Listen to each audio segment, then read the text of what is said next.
turn the projector off at some point in the middle of my talk. Yeah, I don't know. Okay. This talk is going to be a very interesting mixture of board work and a little bit of plots and some discussion.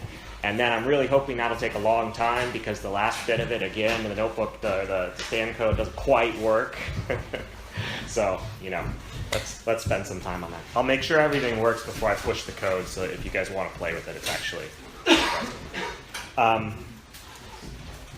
Okay, so actually, my original mandate that I set to myself in this lecture, in the syllabus, was to talk about populations.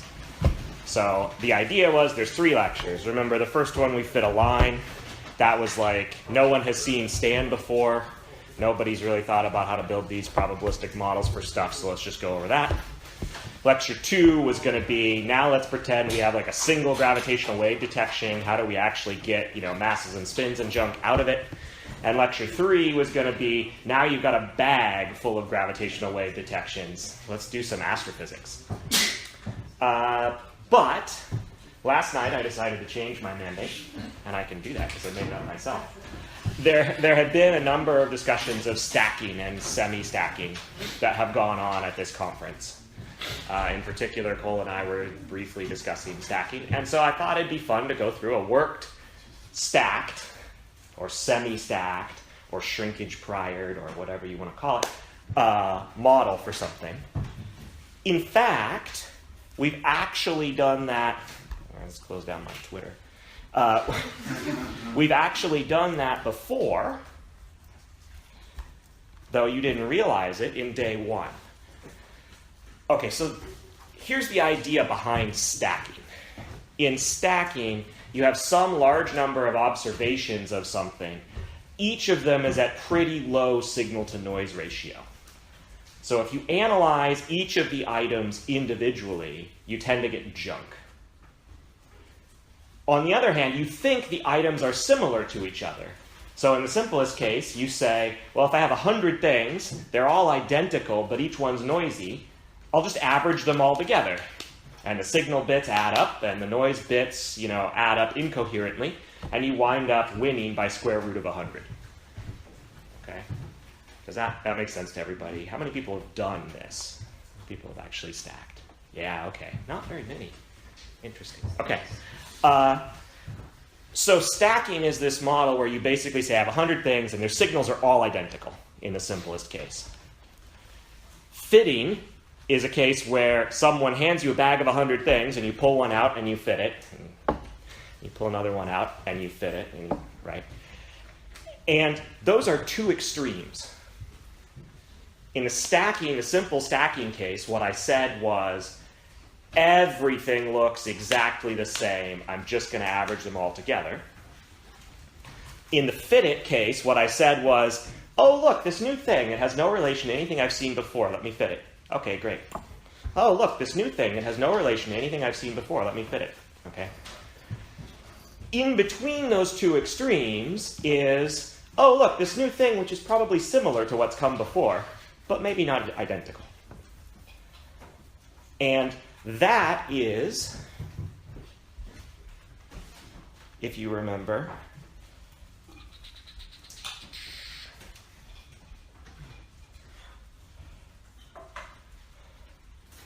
yeah, there we go. That feels very much, that feels very much like this linear model that we fit on Monday. What we said in this linear model was we have some data points, and we think that they follow a line, generally, but we don't actually think they perfectly follow the line. Each data point is allowed to scatter up and down off the line by a certain amount. That scattering is the thing that makes this model, we think we know that this point's related to that point, but there's some randomness in it. Okay? And in fact, remember the black was the data, the green was the inferred true values of y, which is just this meaningless parameter on Monday. Okay? The green points are like a semi-stacked inference on this data.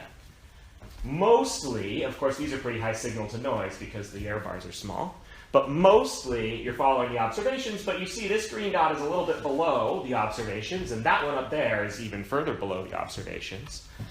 That's because you're saying, I think this item is like these other 19 items that I just fit, and they all fall on a line plus or minus, 100. So I'm going to kind of average the observation, taken on its own completely independently, with the line plus or minus 100 with the right weight. Okay, does that make sense to everybody? Hierarchical models like this, right? There's a model for the true value, and then the true value gives you a model for the observed value. That's how we fit this. Right? The true values lie along the line and then scatter, and then the observed value is scattered again about the true value. Hierarchical models like that all give you this effect. Okay? And the glib way to say it, but it's not too far wrong, is when you build a model like this and you fit for the amount of scatter up and down, you are asking the data, how much can I stack? Right? How much do these guys follow precisely my model so I know that they're all exactly the same versus, point-to-point variation. So it's semi-stacking. If, on the other hand, we'd imagine leading sigma as a knob that we turn, we can achieve the what's happening with this data point, okay, I fit it, right, totally independent case by setting sigma to infinity. I don't care about, I've got a linear model in there somewhere, but I say the data points scatter with infinite width about it, so it doesn't actually tell me anything. Then each observation, I have the observational error bar, and that's what I got. On the other hand, we could do the totally stacked thing. We could turn the dial the other way and set sigma to 0. We actually did that. Now, we said that was a pretty bad model, but we fit that one first, right? All the true values lie right along the line. Right? And in that, what you're saying is, actually, this one was also where the observational errors were scaled up. But anyway, with that model, what you're saying is, forget about the fact that my model might be bad. I know exactly what's going on with every system. I'm going to fit all 20 of them collectively as if they were the same, follow my model perfectly. And then the only uncertainty I have left in what's going on in each one is the uncertainty I have in my model fit from the combined 20. Okay? So by building these hierarchical models that incorporate some degree of scatter in a population, we can either turn the knob and just decide how much we want to pool all the data together. The statisticians say pool rather than stack. You can turn the knob and decide how much you want to pool the data together, or you could be data-driven and let the scatter in the data tell you sort of how similar things ought to be. Now I'm going to mention, for those people who are frequentists out there, there is a fantastic frequentist theorem that says, suppose you have at least 3 different measurements, the height of this, the height of that, and the height of that. You've made repeated measurements of each height, and I hold up my ruler, I do it a bunch of times, and I average them together to eliminate statistical error. There's a nice frequentist estimator for the height of this. It's the mean. Its uncertainty is the standard error. Everybody probably has heard this story before. And that's the best you can do, right? I make 10 measurements of this. My uncertainty is the individual measurement uncertainty over root 10. I'm done. That's not true. If you group the measurements together and say the true estimate of this thing is a linear combination of the thing I measured independently and some weights times the others, this is like stacking, right? If those weights are all sort of uniform, you're literally averaging all your values across. If those weights are bigger, you're using the other data. There's some choice of weights that reduces the uncertainty in this beyond what you can get from those measurements alone. And the choice of weights that you need to pick to do that depends on how correlated these heights are. You can see they're not very correlated, so you can't really reduce the uncertainty much. But the theorem is that there's always a choice of weights that does better. And it's basically saying if you measure lots of things and they're related at any level at all, even by being numbers that a human can measure, you have slightly more information about each one than you did by measuring it independently. Right, I mean, all these heights are not kilometers, and they're not nanometers. Whereas the sort of standard frequentist average says, well, the height could have been kilometers or nanometers. I don't know. I only have these measurements to look at. Well, you don't. You have these measurements as well, and they're not 10 to the minus 9 or 10 to the 9. You would be able to make them very big because the materials would break down anyway, right? Yeah, but dude, that's a prior. If you're in the sort of strict frequentist side, right, you can't do that. Okay? Yeah, so, this is the idea on the frequentist side. To prove that theorem was a tour de force in the late 60s. How is the theorem called? No, you can ask them. I've forgotten the name. I'll look it up. It's like every time David Van Dyke gives a talk, he gives this example because I'll find it in one of his talks. I'll put it on. But it's hard. It's very hard, and it feels counterintuitive. Whereas when we built these hierarchical models like this one, which had intrinsic scatter, and we didn't really even have to think that hard. Right? I mean, we just kind of told our just so story about how the things were related and let them be related, and we're done, and we get the right amount of stacking. But let's dig into this a little more in a more realistic example. This part of the notebook works, so if people are following along at home, go ahead. This is kind of an extended version of something that I came up with. I was having a chat with Dave Tsang about resonance shattering flares. Evan, where's Evan? I had to miss your talk. Did you talk about this at all? Okay. So you've got a neutron star in an orbit around a companion.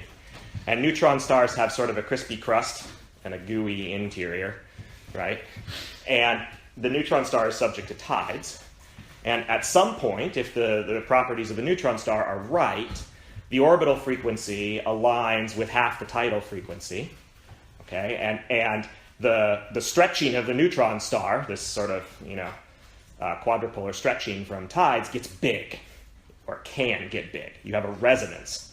The orbit is stretching a neutron star at the F mode resonant frequency. But when the crispy crust has to stretch a lot over the gooey interior, the crispy crust can crack.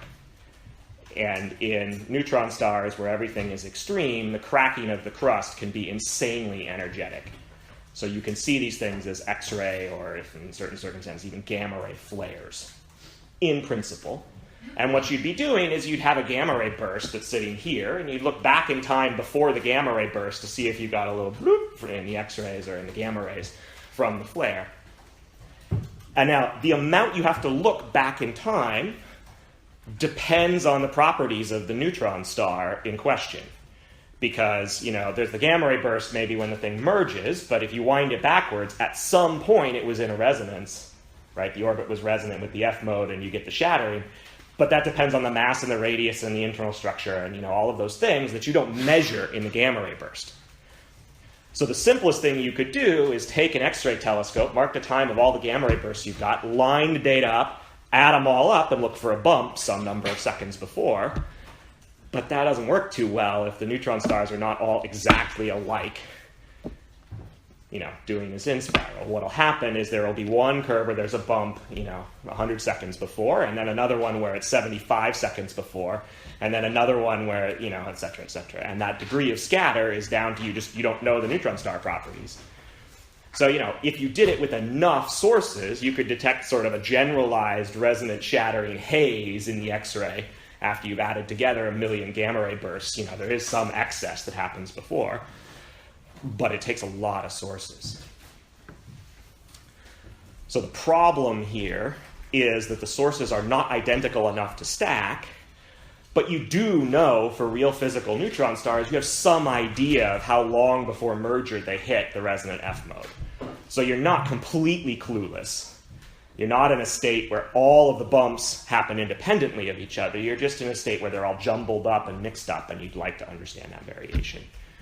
This is a perfect place for hierarchical modeling. So we were chatting about this at some coffee break or something, and Dave was like, I don't understand what you're saying, in the way people, are when you're chatting in a coffee break. And so I just built him a simple model that has no physics in it at all, but is meant to evoke this situation in your mind. Okay? So, oh, and I put a link in here as well recently. So, I mean, there's lots of papers that do this, but recently I was involved in a paper having to do with weak Lindsay measurements of galaxy clusters, where there's certain things that you can't measure well in any individual cluster, but you think are part of a population, and so you can semi-stack them together and get estimates of various cluster population properties. So if you want, you know, a real example with real physics, you can look at that. Okay, so the fake example. Is everybody kind of following along? I've said a lot of words, but this is okay. So the fake example is we just make up a resonant shattering flare that has an exponential rise and an exponential decay. This time scale is 10 times longer than that time scale, so it rises pretty abruptly, it flares up, and it dies away. That's probably as good a guess as any at what the resonant flare actually looks like. Cole might be able to tell us more. I don't know. He'll give you the units of the scale. Yeah, no, that's right. So you can see, nothing's labeled here. It's X versus Y. But now, this is actually sort of foreshadowing the discussion we're going to have later. There's an interesting bit of this data, which is this is just going to be another example of why I love Stan for doing these sorts of things. X-ray data is counts, right? Fundamentally. The instrument, or times, I suppose, but usually you bin them up in little bins to get counts, which means they're Poisson distributed. Now, 90% of the time, what I do and what everybody would do is to say, well, it's very hard to fit a Poisson distributed thing with this background rate. Let's just assume the counts have Gaussian error bars, and that's probably good enough. Except, if these are low SNR things, there's only a count or two. And it turns out there's a big difference between a Poisson distribution with, a mean rate of 0.1 and a Gaussian distribution with a mean of 0.1 and an uncertainty of square root of 0.1. Yeah, that's not going to work. Okay, so it really matters in this case that you have Poisson statistics. To do that in Stan is a one-liner. Counts are distributed Poisson instead of Gaussian. That's it. So you just put in your rate model. It goes on, the mean rate and the Poisson. Counts are distributed as Poisson. It'll sample over everything is fine. Okay, so I wrote a little code here that given, so there's a background rate in the detector. Each flare has an amplitude, that's this height here. It has a central time, that's where it is. That's the primary thing that moves around. We don't really know terribly well. And then it has this decay time scale. So it's got 3 parameters, and then there's a background rate going off in the detector as well. And you just, the total rate is the sum of the background rate and the flare profile times the amplitude. The counts are just the rate integrated over your time bins. Return Poisson sample draws from your counts. And this is sort of what a noisy resonant shattering flare turns into with error bars. Okay, it's the same parameters. It kicked off somewhere here. It has a height that's actually pretty close to, somewhere up there. But you can see it definitely doesn't look like this. And in fact, in mini bins, here, right, we actually have 0 counts. So these are just square root of n error bars, not the real Poisson error bars, because I was lazy making the plot. But when we actually do the calculation, this will not be a symmetric error bar. This will be the right thing for Poisson going up, okay? Everybody following along? That's one resonant flare. Now we make up a population of them. Okay? Oh, yes. Okay, so one of the things I wanted to do was introduce you to a really neat package called DAFT. It's written by Dan Foreman Mackey, and he loves these cute names. It draws what are called graphical probabilistic models. Hierarchical models are almost always graphical probabilistic models. Okay? And at this point, you have no idea what that means. But I'm going to try to explain it to you because you sometimes see these sorts of things. And in fact, here, let's call it up.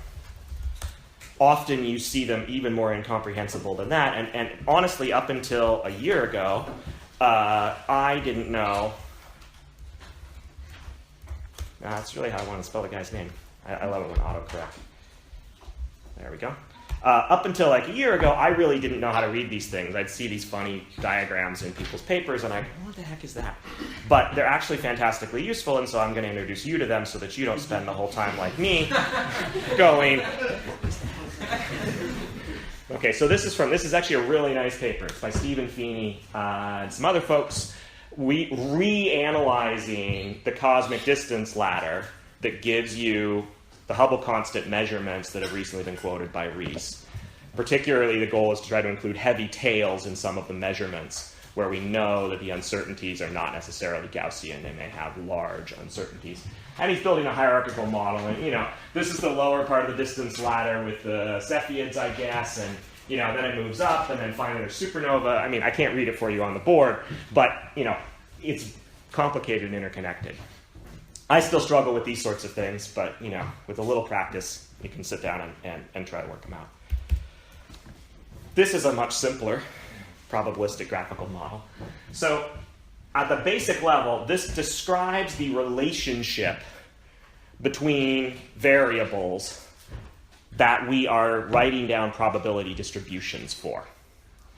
So every time there's an arrow from this thing to that thing, it means there's a distribution for that thing if we know these precisely.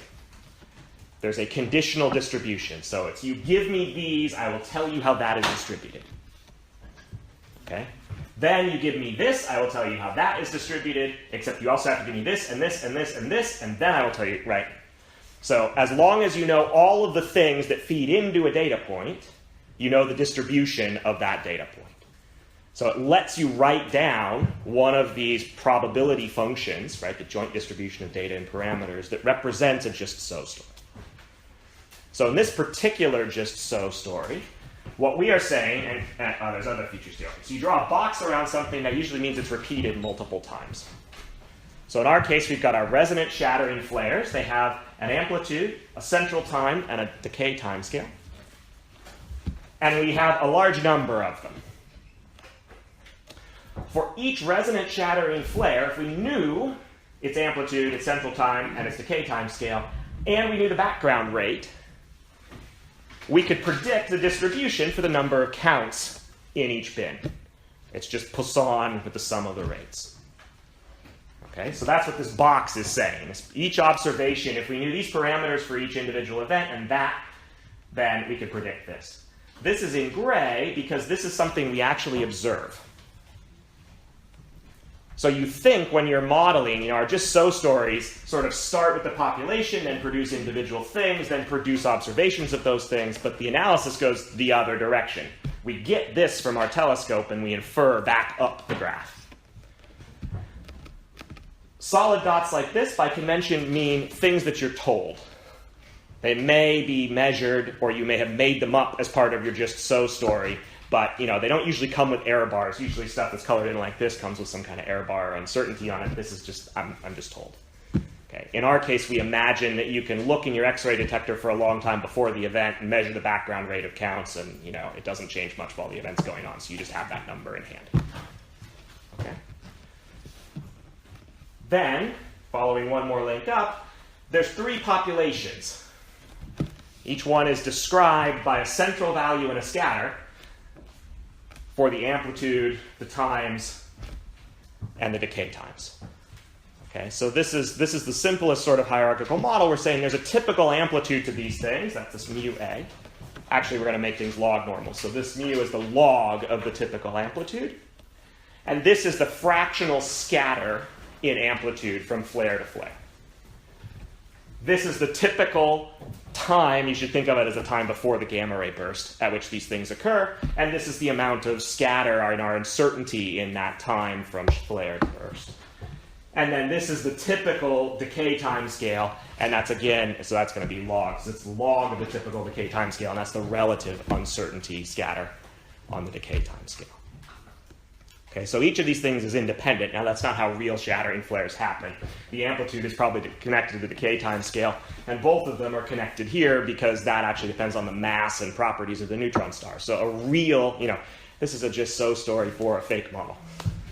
Okay, but in real life, you would then maybe have another layer that is whatever you think about neutron stars that tell you what these sorts of distributions should be. Okay, does everybody see how to read these graphs now? Sort of read from top to bottom, and it tells you how to draw data. You read from bottom to top, it tells you how to build your probability function that you're then going to sample over. Okay, sweet. I have a quick question. Yeah. So Yeah. Typically, the more of these layers you have, does that correspond to just more computational time to solve parameter estimation problem? Yeah, it's more computation, and it's worse than that. It's more dimensions. Right? Each of these things, there's 3 things that are unknown about each event. Right? So if I have 100 events, I have 300 parameters plus 6. That's another reason why Stan is nice, because it scales well, its algorithm scales well with dimensionality. If you apply me with food or drink, I'll tell you all about why that is, but I'm not going to go into it here. Very little. Doesn't take much to get me going on this stuff.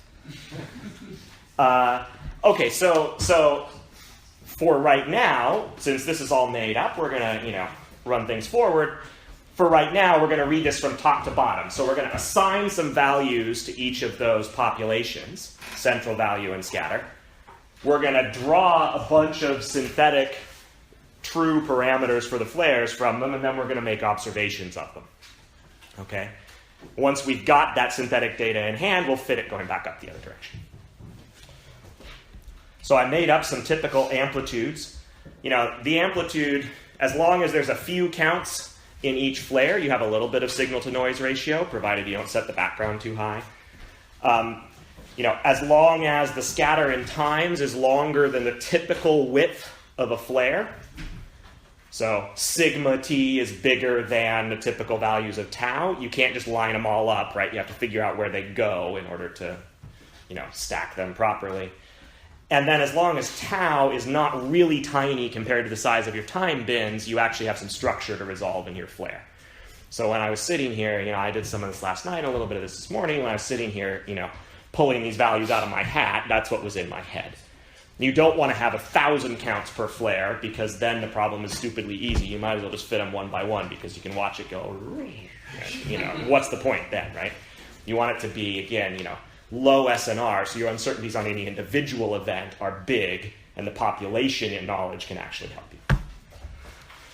So we do that, we draw a bunch of stuff, make sure to append the true values, but this is kind of the interesting plot. So here's the population of flares. So you can see the background that I chose just kind of scatters about 1 count per time unit. Some of the flares are pretty big, they're like 8 counts per time unit at their peak. But many of the flares are these little blips in here, and they kind of scatter all over in time. Okay, so, in principle, you could try to stack this up, but you really wouldn't get a huge signal to noise. Okay? Everybody on board? All right. Great, so now we fit. So there's some stand code. Oh, I figured out how I should show you guys the stand code, because I figured out how to make the text in my Emacs window bigger. Not because you're actually interested in the stand code.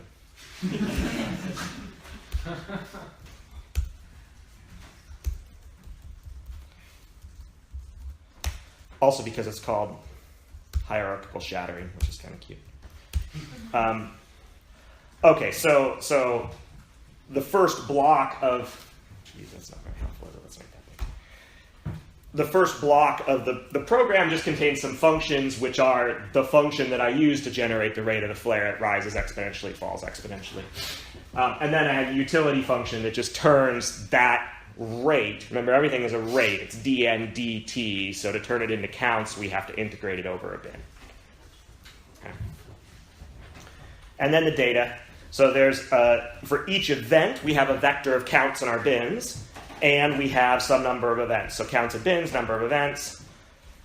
I passed in the times. And then you can get, for each event, there's a different measurement of the background rate. And then there's an array of counts, which is number of observations by number of counting bins wide. That's the data we've got. And I passed in background rate, but what I really need for the Poisson distribution is background counts. So there's a transformed data block that just does that transformation at the beginning of the program, save on computation. Okay, and then parameters. So there's population level parameters, which are the values mu A, sigma A, mu T, all the central values and scatters for each component of the population. And then this is a trick. And it goes by, it's a kind of an opaque name. It goes by the name of Neal's funnel. And it's intended to handle the following problem.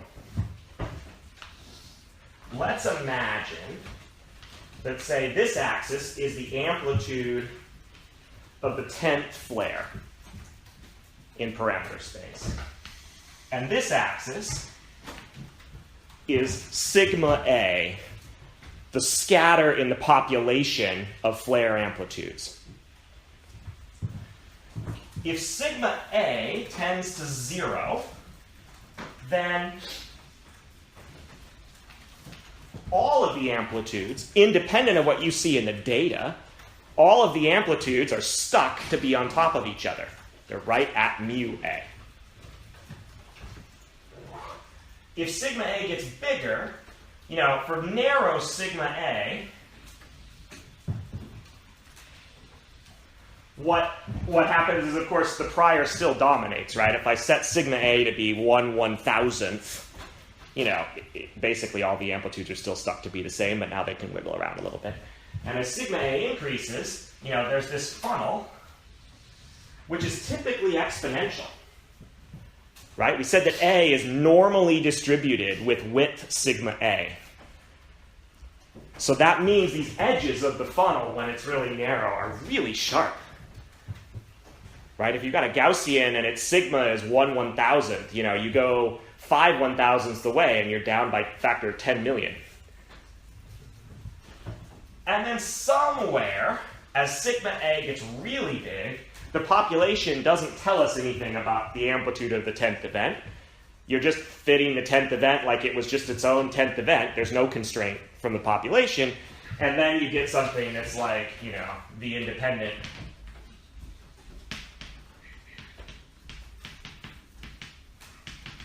independent uncertainty if you just fit the 10th event without anybody else around it. Okay? So, sorry, I guess I don't understand this.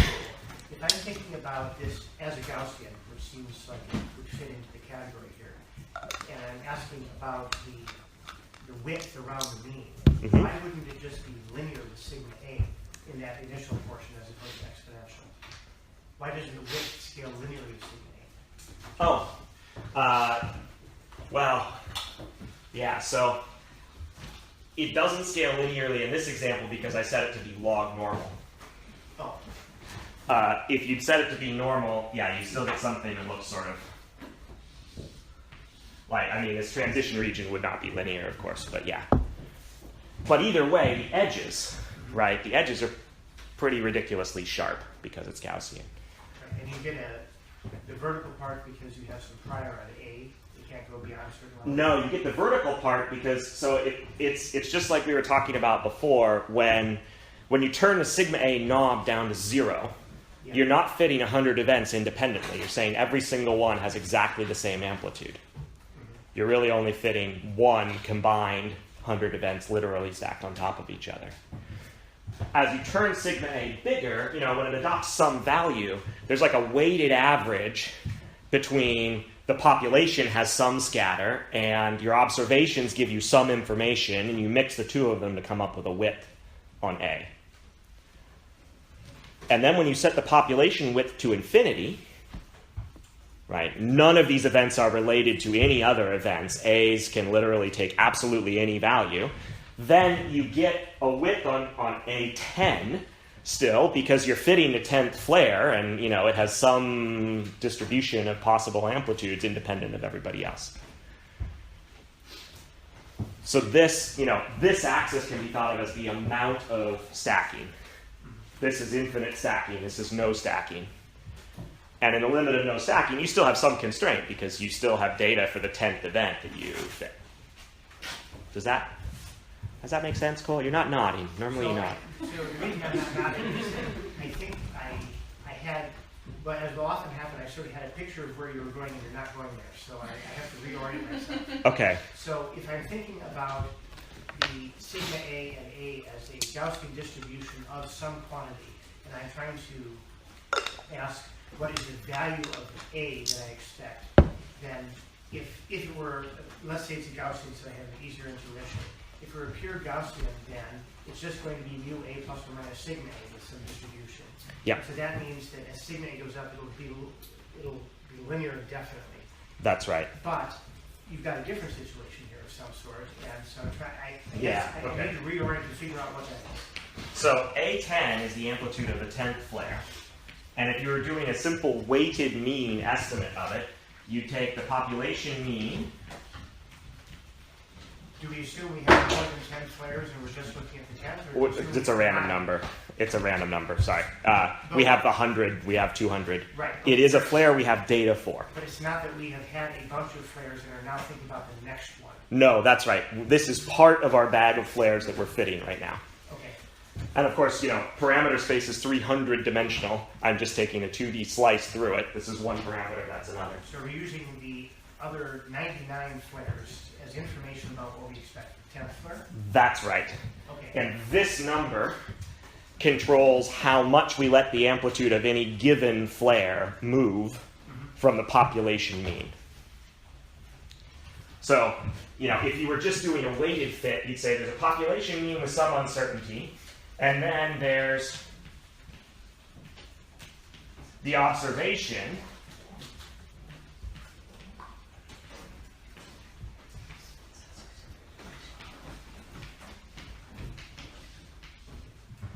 Right, you take the sort of weighted average, weighted by the squares of the, weighted by the variance. Take the average of the observed A for number 10, the population A, weight them by their uncertainty and average them together, and that would give you your estimate of A. And your uncertainty on that estimate, then, you'd add the variances. You'd add 1 over the uncertainty squared is the sum of 1 over the sigmas. Fair enough. So you've Yeah. got, could I restate it, and by the way, sorry to take over here, but could Yeah. I restate it as saying, if I were to measure only a 10, Yes. no other information whatsoever, I have some mean and uncertainty that I get out of just that observation. But Yep. in addition, because I have a population involved, this is like you were saying with your frequentist theorem, where essentially, because I have other information of related quantities, I can do better than just the measurement. That's right. That's right. And this number is what tells you how strongly you can sort of trust the population. If the population is really big, it doesn't tell you anything. If the population is really small, then everything has to go right there. So what parameter space looks like is this sort of funnel shape. Once this gets really big, once the population scatter is way larger than your uncertainty in the individual measurement, then you're just doing the individual measurement, right? So this width is the measurement uncertainty that you'd have on A. But as this number gets smaller, the population matters more and more, and that shrinks down. Yeah. Am I right in saying that when you sketched this diagram, you've chosen mu A to be roughly equal to A10 ops? Yes, and I if have. A10 was a bit of a weirdo, this funnel might look really quite differently shaped. Yeah, it might. So if mu A was sort of over here, then, this thing might narrow down on this side, and this side might come over, and, right, it might look like a tornado. But now, you're Stan, right? You have to sample in all of these parameters. So you're flying around parameter space, and you're happy bouncing around up here. Stan learns the shape of parameter space, and it says, the distribution for A is about this wide. It pings around very happily. Except that because it's wanting to ping around on steps that are sort of this scale, it has a really hard time coming down here and exploring the funnel. Or it starts down here and it learns that, the distribution is about this wide, and then when it tries to go up here, it's woefully inadequate at exploring what's happening up there. Either way, the width in parameter space of the posterior is changing dramatically. Yeah. So does it matter here how we choose, like, say we see some noisy data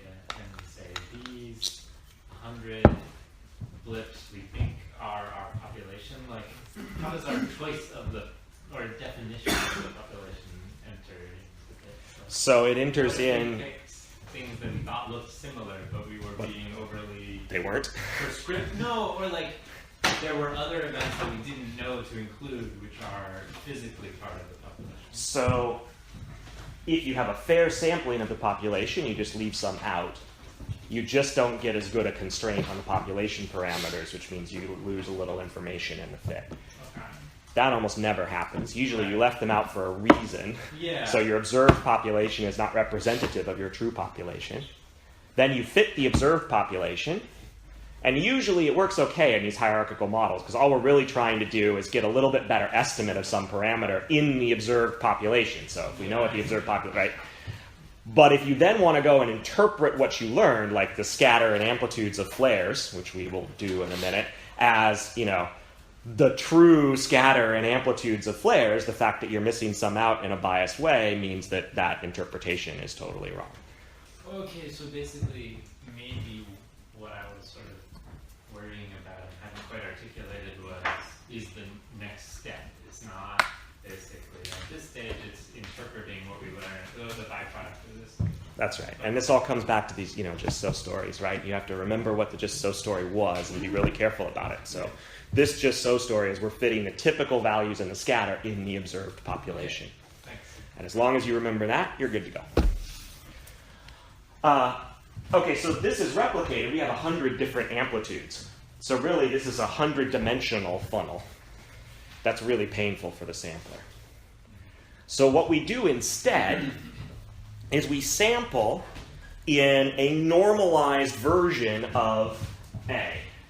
That is to say, we let A, the true A10, be mu A plus sigma A times A hat 10. And we sample in that. Is that choice just made because of the algorithm that Stan uses? At some level, yes, but I don't know of any algorithm that's really good at exploring posteriors with lots of curvature like this. Maybe there is one. Well, actually, no, I do know. I know of one. It's called elliptical slice sampling, which works okay. Again, fly me with food and drink. I'll tell you all about it. So here, this thing, right, either has typical scale, that's the measurement scale divided by sigma, if the measurements are really constraining, right? If this doesn't look like much of a funnel, if, the measurements constrain you all the way down here until sigma gets to be, like, really tiny, and then suddenly you come here. That's fine. But if the measurements are not very constraining, this number always has unit scale, even as the scale of this is varying from here to there. Right? Because we've just sort of divided out the sigma A.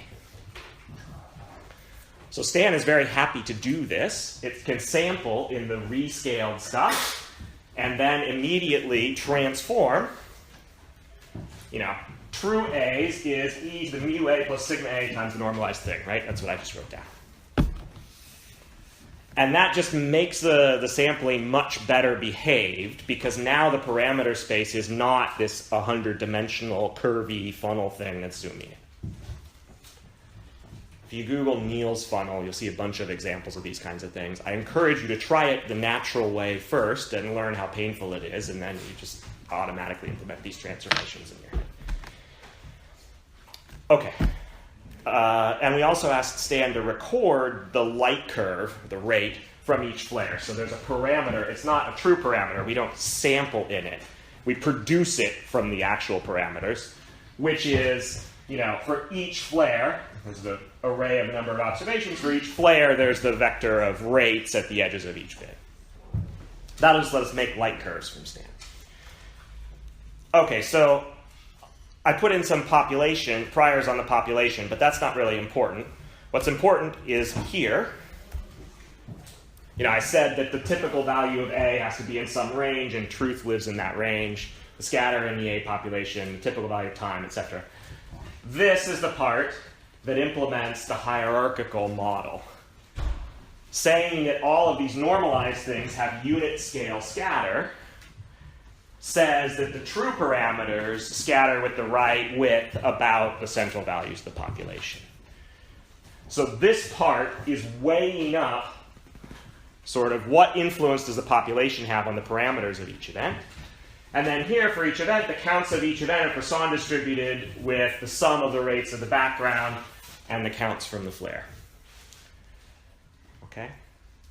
Does that make sense more or less to everybody? I mean, it's up there. It shouldn't make perfect sense to you unless you're very familiar with this kind of stuff, but it at least sounds reasonable. In particular, do you trust me that, yeah, you shouldn't. Do you trust me that that looks something like this model? There's population parameters, they appear once. Mu A sigma A, mu tau sigma tau, mu tau sigma, all of those things appear once. And then for each observation, there's a count vector, and that gets looped over. For I and 1 to n observations, each count is Poisson distributed. Okay, so this is why these graphical models are useful, because you can go back and check that you haven't double count, you haven't put 2 priors on one variable and none on another, and these kinds of nonsensical probabilistic things. Okay? Okay, great. So then we fit it. And this takes about 10 minutes to fit, and it makes the room hot. I don't know if anybody else thinks so. I think the room is pretty hot, so I must have been doing a lot of fitting this morning. But the data is just these, number of observations, number of bins, the background rate, and the counts, and we fit it. Okay, and in fact, if you only run it for 10 minutes, it gives you kind of a ratty fit. But, okay, now I'm going to shrink this down a little bit. If you actually cared about the population, now this touches on, is our just so story representative of the population or the observed population? But if you actually cared about the population, here's the central value of the log amplitude and the scatter, the central value of time and the scatter, the central value of the log decay rate and the scatter. The blue lines are truth and the black is the posterior, and you can see that we've actually extracted information about resonant shattering flares from this whole population. Okay? What does a flare look like? Well, we dumped the rate. So this is kind of, oh god, that doesn't show up at all, does it? Okay, hang on. There we go. That looks a little better. Okay, good. All right, so this is a complicated plot, but this is time again.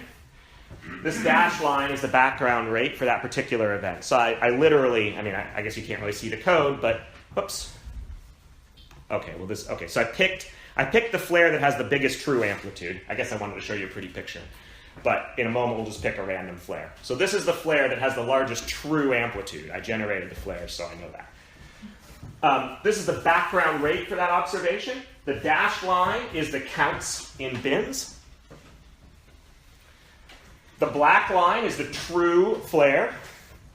And the blue is 10 draws from the posterior over parameters for that particular flare. And you can see, in some sense, it's not quite the loudest flare, because for that you'd want to know the integrated counts, not the peak rate. But, this is probably one of the louder flares. It's got the highest peak rate. And we still don't fit it all that well. Our guesstimate about the true flare light curve, it's definitely got a bump in the right spot. But it's not tracking the solid black line. This is what I mean by a pile or a bag of low SNR things. If we fit each one individually, it's pretty shaky. But remember, we learned about the population. I know these look ratty. If you ran longer, these would look much cleaner. Firm up, but, it's astrophysics. And in particular, if now we're willing to make the leap in our just so story from our population is representative of the observed systems to our population is representative of the systems, then what we could do is we could plot the fitted amplitude distribution. So this is now all of the log normals for different values of A and sigma A, right? So the central value and the scatter of the amplitude distribution averaged over the posterior to produce a bumpy thing. And this is what we think the true population of resonant shattering flare amplitudes is. So if you wanted to convince your skeptical friend Dave, who nonetheless really wants resonant shattering flares to be true because he's written about them, this is the thing you would turn to. You'd say, I took a bunch of low SNR things, and in each one, I can't really even confidently claim that there is a real resonant shattering flare. But nonetheless, I think that the population of resonant shattering flares, and this doesn't go to zero very fast, but the population of resonant shattering flares has a lot of support at amplitudes that I can actually, in principle measure. And you could try to turn this into, an n sigma detection statement about how much more likely it is that you really have, real resonant shattering flares versus not real resonant shattering flares. And you've done it by semi-stacking, hierarchical modeling, whatever you want. Okay. Does that make sense to everybody? Okay. So this is kind of a complicated example. There's a lot of moving pieces going on. So if you're keen on this kind of thing, go ahead and pull it from the Git repository and spend some time, poking and prodding and seeing what's going on. And of course, I'm happy to answer questions about it too throughout the 3 weeks that I'm here. So, all right. Are there questions now?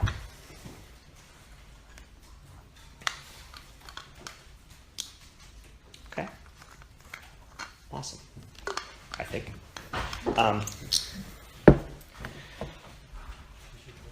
I don't think we're going to get through the next part. Nice. Yeah. I don't think we're going to get through the next part. So what I want to do instead is throughout most of these lectures, I've been doing some fits for you, right? I've been, here's a just so story. Let's fit some stuff, okay? And I've been doing it in a particular way, which is carefully considered because it's the way I like to think about statistics, and it holds together and it's internally consistent. And I have not been talking about all the ways that people do fits that aren't right.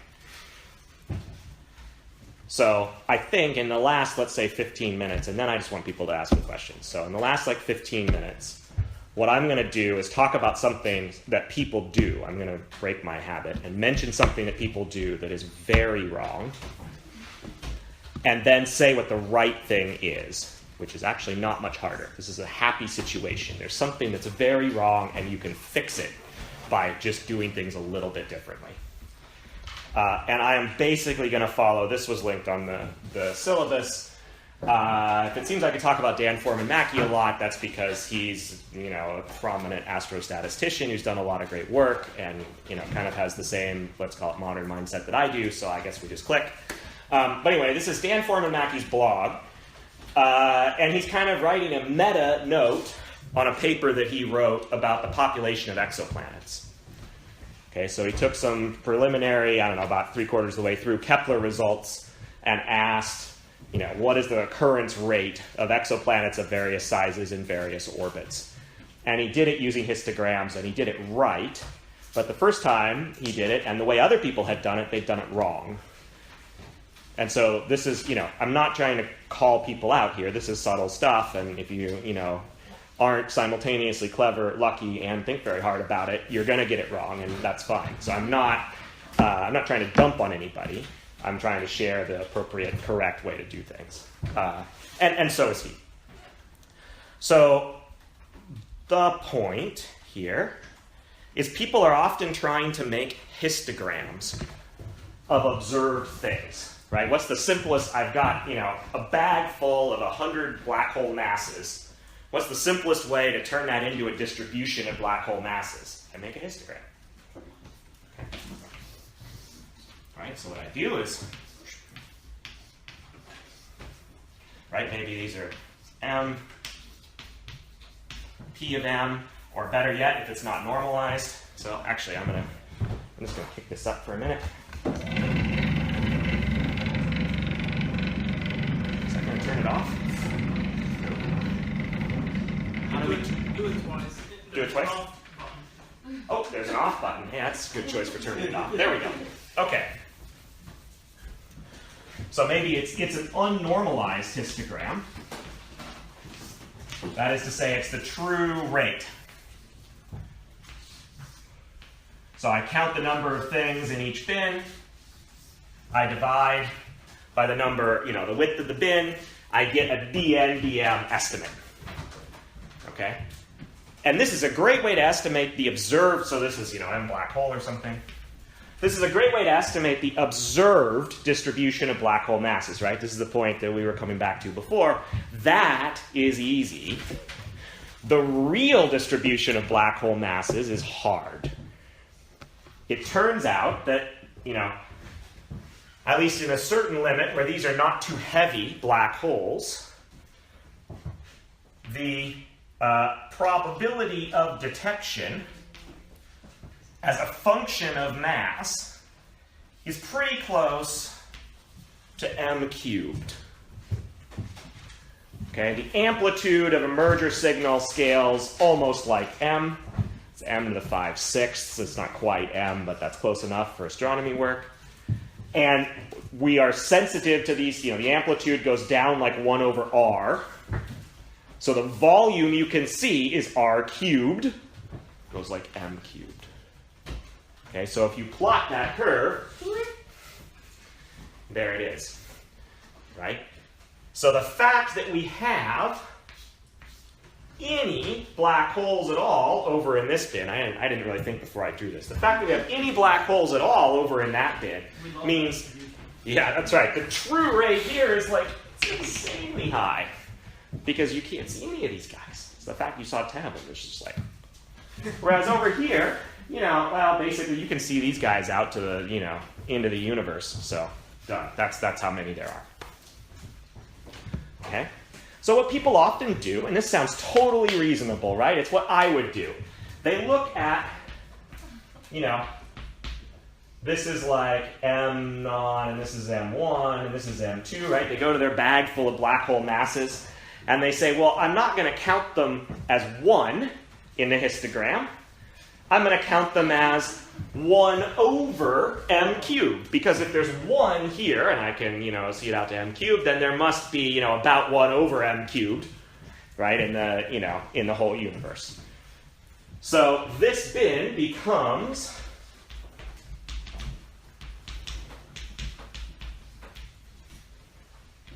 I don't know, some sum over m cubed. That is to say, they evaluate the detection probability at the observed mass.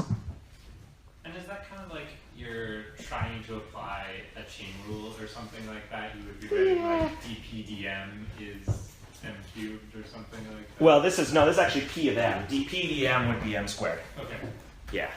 So you're actually, this is not a probability density, it's an actual probability.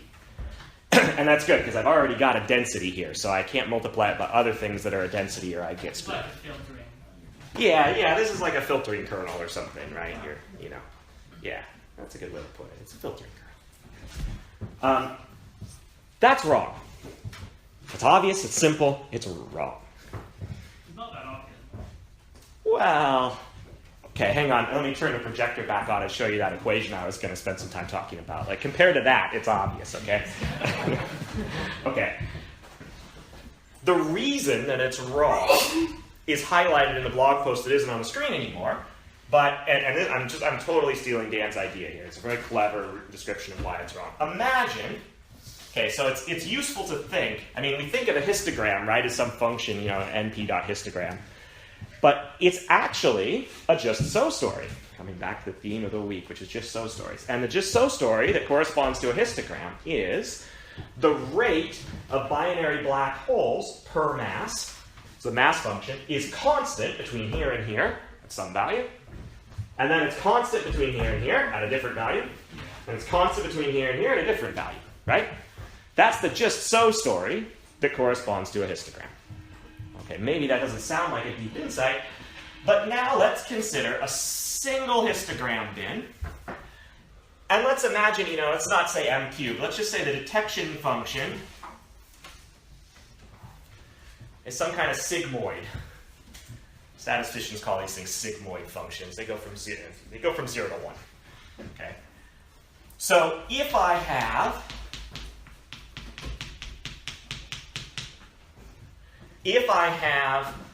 a black hole mass that's sort of to the left of this transition region, I always see it.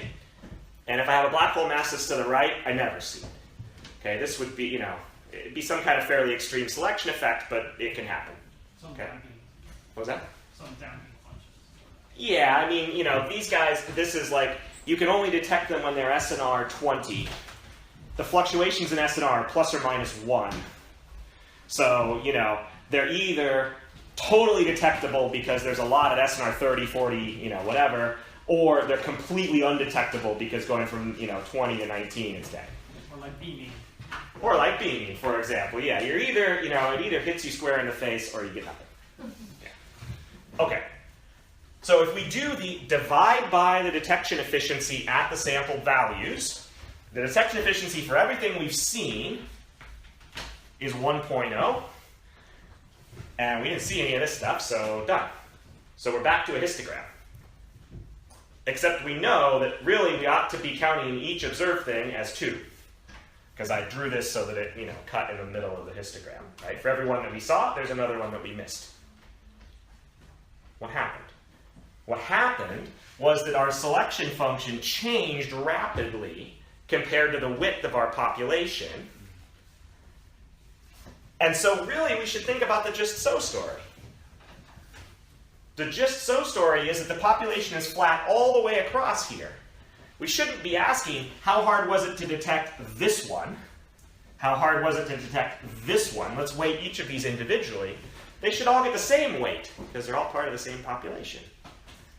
We should ask, what's the average value of the detection efficiency across the population? Right? Because the population implies, if they're all piled up on this end, but this is really your just so story, things don't all pile up over here. The population says if things are over here, they're also over here. So you don't divide by the detection efficiency at mi cubed. You just divide by the population average detection efficiency, which in this case is 1/2. You divide by 1/2, you multiply by 2, and you conclude that your true population has about twice as much stuff in it as your observed population, which is correct for what we've done. Okay? Does that make sense? Is it the... Sorry. Is it the Please. average Yes. It's so that obvious. 1 over... Is it the average of 1 over m cubed, like, integrated across your bin? Or is it you take the bin center and you plug that into your function? Or are those the same?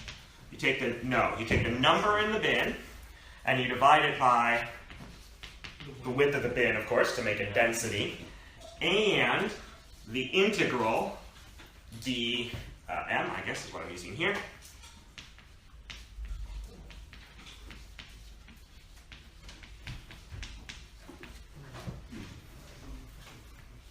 In the general case, right, this is constant. So in this example, this is flat, so it's just some number, it kind of falls out, right? This actually, it's not dm, it's p of m. It's a probability. It's the probability. Yeah. It's not, it doesn't have a scale, because otherwise the scale divides out. So this is flat, so you're really just calculating the average value of p detect over your bin, and you can see it's 111110000, that's 1/2. Oh, okay. So then this, in this circumstance, is 2 n bin over w bin. Okay. And that's actually right. I mean, in the just so story where this is flat, maybe the population varies or something, then it's a bad estimate. But that's because you're using a bad model, not because you've done something wrong. Okay. Yeah. But if we could back up and ask, what exactly is the task you're trying to complete here? Is the idea that you're supposed to get a visual idea of the actual dependence on M, or are you trying to? The true population. You're actually trying to get a true population distribution out. But if you're going to do that, wouldn't it be even more efficient, logical, and statistically correct to do the Bayesian thing, where you say I have a model of this, and I have a predicted number in each histogram and do causality statistics? Yes, it would. I had 15 minutes and I wanted to take questions, but that's what I would have done had I not spent so long talking about stacking. At some point, again, apply me with food and drink, and I can go through the notebook for you. But it'll be there if you're, I don't know, if you're like Newton or something. I guess you could just read through the notebook and understand it. It's kind of complicated, so we should probably talk. Paul should give you the same answer. I mean, in the limit that the bin width is small compared to the way your population changes, then everything gives you the same answer. That's right. If your bins are too big, then of course you under-resolve whatever feature you're looking for. Well, but again, it depends on, that's why I was asking what you want to do. If you want to get a visual idea of what the real population is supposed to be, this division is fine. But if what you want to do is you want to compare models or do parameter estimation for a parameterized model, then you need to have uncertainties in that. And so that's where you That's right. Yeah, to extract the Yeah. true distribution. Yeah, That's right. with uncertainties, yeah. Yeah. So can you draw the true distribution on the left? Probably not, but let's see. So, okay, so out here, let's just call this is so close to 1, say that's 1. This is probably a half, so I guess it maybe jumps up by 2.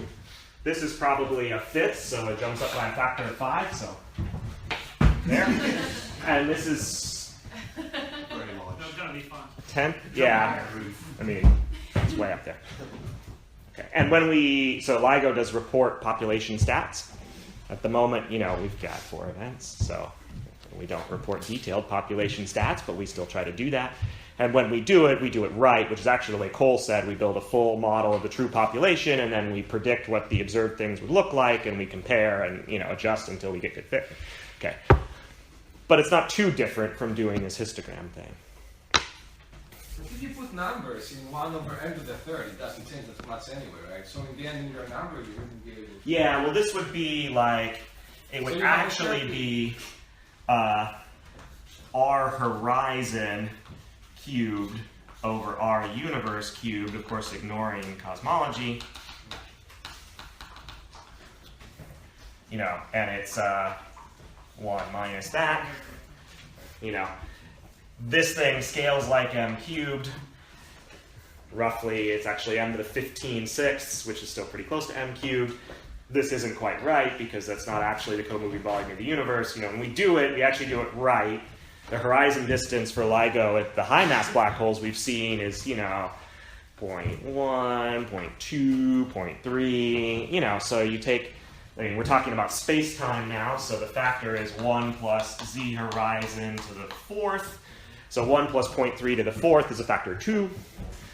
We're starting to actually have to remember all that cosmology we studied in grad school and get it right. Debating about H naught. We're not at the level of debating about H naught yet. But yeah, so we do that. But in the end, what we do is we ask for the population we have at hand, what's the average detectability? And that's the factor that we scale things up by, not the detectability at particularly observed things. Do you have a favorite example of the largest statistical blunder that must do an incorrect way? That's a dangerous thing. Let's use exoplanets. Who here studies exoplanets? Yeah, okay. Good. Well. Just the stars. Just the stars. Yeah, so this blog post that's appearing here and the paper associated with it came about because of a, high profile anyway, Proceedings of the National Academies of Sciences paper by Pettigura, Howard, and Marcy, analyzing Kepler light curves, finding planets, and calculating planet occurrence rates. And Dan took their data set.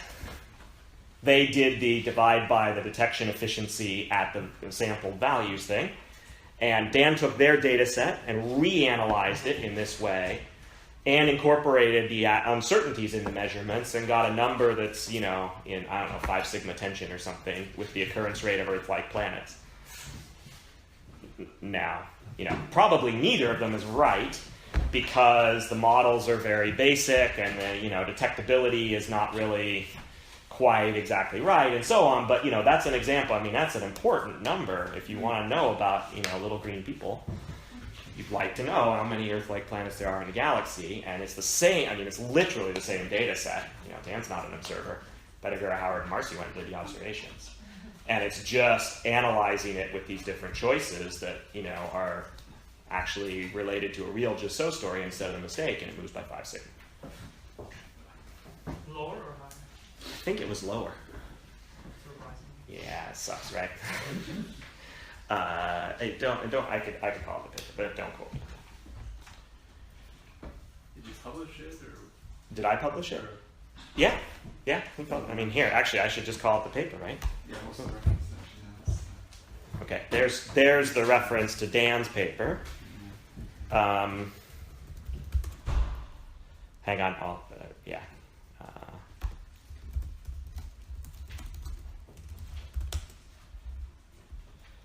And I mean, Please spell it first. probably. Did I? Awesome.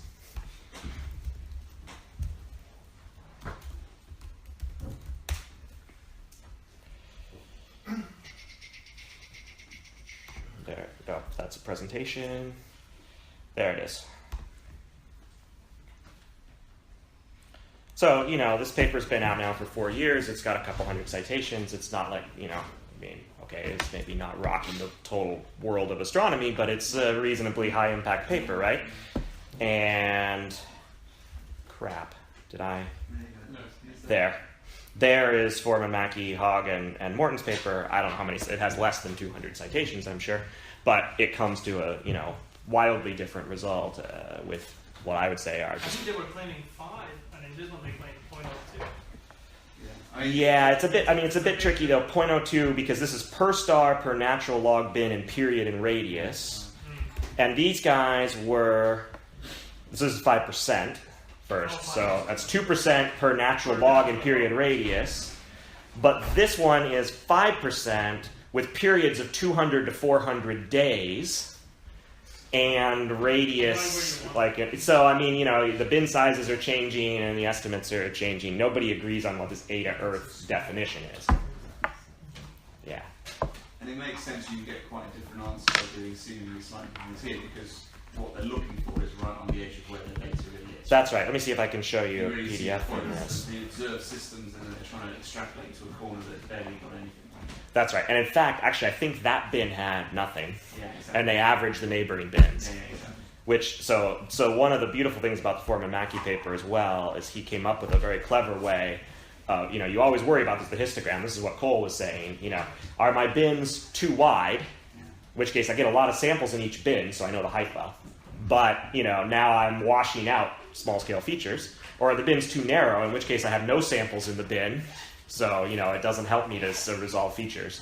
Foreman Mackey came up with an exceptionally clever idea that lets you basically throw lots of histogram bins at the problem, but smooth them in a way that's learned from the data so that you don't have this problem of overfitting by having too many little bins with high noise.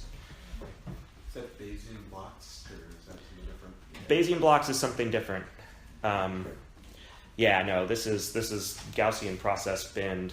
Let's see, where are the bins? Here we go.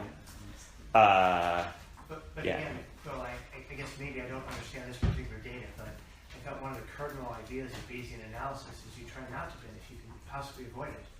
Maybe Yeah. Don't worry about histogramming. You look at the probability density at each measured point and so on. Is there any reason why you can't use that approach here? That proves to be computationally very, very difficult, because the thing you need to know is the expected number of planet detections to normalize the Poisson distribution. So you have your parameterized model in period radius space, Yeah. and then you have to multiply it by the selection function and integrate it over period radius space for each value of the parameters. And that's super expensive. You gotta compute how many planets do I expect to detect. So I have to take the true population, cut it down by selection, integrate it up, and that's a two-dimensional integral that I have to do every time I update my parameters in a Bayesian, you know, analysis. So if you have it in bins, you know, you're constant in a bin, so you can calculate the average detection efficiency over the bin once, and then it's just a number that goes into the simulation. That's effectively why it was done. Yeah, so this is, orbital period in days, planet size, so there's one Earth radius, here's 200 to 400 days, and that's the bin they're talking about. Uh-oh. And the number they give is the average of these two. So, what are you going to do? Now there's actually a few dots in that bin, right? Yeah, like 5 or 6. Yeah, it's just off, right? Yeah. Anyway, the moral of the story is don't divide by the detection efficiency at the detected values, divide by the average over your population. That's the moral. And I have an example that you can all look at and run once I push and get it working that fits the way Cole would like it, that fits that redshift distribution of events in a hypothetical LIGO detector that can see stuff out to a redshift of 5 with some selection effects, and puts that all together into a stand model and measures the overall rate and not the parameter alpha, which is like sort of the local slope of the redshift distribution, and then beta, which is the exponential cutoff point where the merger rate starts diving. That's not a good model of the merger rate. It's not a totally insane model of the merger rate, but it's not a very good one. But it's something that I could do quickly and almost make work. I managed again to break it this morning, so I'll fix it this afternoon, and you guys can play with it. Yeah, Enrico. So in astronomy, lots of people add, co-add images to find, Yep. any sort of low signal. Can you talk a little bit about the dangers of doing that? I mean, you have huge changes in terms of your background is changing, your point of function. Yeah, well, even before they co-add images, people often do background subtraction. Or you shouldn't do that. Well, I mean, what's a Poisson distribution with negative rate? Right. I mean, if you know your backgrounds really, really, really well, and you flat fielded to some insane precision, and all these other things, so you can just guarantee, right? But no, you shouldn't even do that, right? But yeah, so I'm not an expert on this. David Hogg and company are pretty good at doing it very computationally expensively. But one paper that I am aware of, which I quite like, let's see. Yeah, really you just should have invited Dan to give all these talks, because all I'm doing is talking about lots of papers that Dan wrote. Is this paper. So in this paper, they generated a synthetic set of point source catalogs. So I'm still not answering your co-add question. There's no co-adding here. But the fields are crowded. And they put some kind of realistic point spread function that smears the point sources together. And then they feed it to everybody's favorite luminosity function estimator, right? Do you actually say sextractor? Is that what people say? And, yeah, okay, awesome. They say S extractor because they're a little... Yeah, it always seemed dodgy to me. Yeah, okay, S extractor, source extractor, which is originally in the X-ray community, I guess, but is often used to get both catalog of point sources and then form a luminosity function for them. And the problem here is that the fields are crowded. And the magnitude of the point sources in the examples they came up with, but this happens a lot in astronomy, the magnitudes of the point sources, by the way, much as I love all three of these people, they should be fired. Yes. Yeah, okay. Hang on here. Oh, hang on. Where was it? It's referee format. Yeah. Yeah, don't do that. They should all be fired. Yeah. Okay, so you can see this is sort of an example of this is a model. This isn't actual data. Here's the true seams. You can see there's a few bright sources, those bright dots, and then there's a bunch of dim sources, and some of them are next to each other. And then here's blended with the PSF, and then they also add some Poisson counting noise plus a dark count. I mean, they're trying to be realistic. And what ends up happening is if you have a dim source next to a bright source, they just merge into one. An S extractor pulls them out as one single source whose luminosity is a bit wrong, and so it depopulates the low luminosity into the luminosity function. If you build a forward model like this where you have a bunch of point sources that you just move around and pass through a point spread function and do the whole thing, counts are distributed Poisson. They didn't do it in Stan, but that's fine. They did it in a custom piece of software that Brendan Brewer wrote. It takes a long time, but what you wind up with is what they call a probabilistic catalog. That is, you have a whole set of images like this, which have different numbers of points in them, according to whether the model, well, there could be a dim thing here, or maybe not, or there could be, or maybe not, or, and then you fit the luminosity function from this probabilistic catalog, which gives you large uncertainty at the low luminosity end, because those sources are hard to deblend, but doesn't give you bias, because it doesn't just soak them all up into the bright sources. And I think in the end of this paper, they mentioned something about, you could also do this for co-adding. Either you have multiple images of this scene and you're going to co-add them, except you don't co-add them. The scene is fixed. You pass it through two different point spread functions because your telescope comes back at a different time and a different orientation. So you get two observed scenes, which are slightly different because they're blended differently. You fit each of those to the observed data, but they have one consistent, true background set of dots. So out of interest, did they do much better than the traditional thing of forward modelling it and producing the completeness and then correcting for the completeness of the low end of the luminosity function? Yeah, they did. Here's an example. I'm not going to... Okay, so, in some units, flux, number greater than flux. The true thing is this jaggedy black line, and S extractor does, the dashes. And I think, it does try to correct, but you see that it just doesn't correct enough because it just completely misses all, Whereas they're sampling, it's these wiggly lines, each of those is one catalog that they think could, have produced the images they've got. And, it has some spread. Of course, you can't ever know anything with certainty in these statistical models, but it spreads around the true thing. So, yeah. Yeah, don't co-add, do this. Fit a consistent scene, or like if you follow the link in lecture 3 to the Liu et al. Paper. Maggie Liu is a grad student at Birmingham and now is off doing a postdoc at ESA. She does weak lensing stuff. She measures masses and concentrations of galaxy clusters. And in weak lensing, you measure the mass okay, but the concentration is really hard to determine from the data in any given cluster. But So you we think... were talking here the background light, optical background light, that measurement. Yeah, for example, that could probably benefit from some of this. There's probably some, weak point sources that mess things up.